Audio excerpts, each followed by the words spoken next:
Chicken మమ్మ పెట్టినాను కదా, ఇప్పుడు ఎట్లా కొట్లాడతాడో. బయట వాళ్ళు ఊక రాకుండా యాక్షన్ చేస్తాడు మా చిన్నోడు.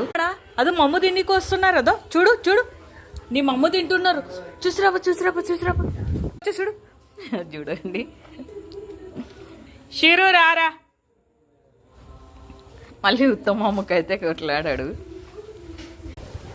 జూ జూ వచ్చారా వచ్చారా షీరో వచ్చారా. అది తినేస్తాడు ఇప్పుడు. తిను తిను. రాలేదులే, రాలే రాలే తిను.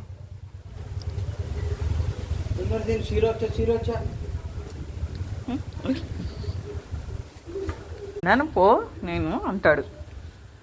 పొద్దునుంచి తినకుండా కూర్చున్నాడు, సాయంత్రం కొంచెం తిన్నాడు. పొద్దున ఆయనకి పప్పు ఇచ్చిపోయలేడంటే వాళ్ళన్న. సాయంత్రం 5 గంటలకు తిన్నాడండి. పొద్దున్నుంచి తినకుండా, తింటాను పెట్టించుకొని తినలే.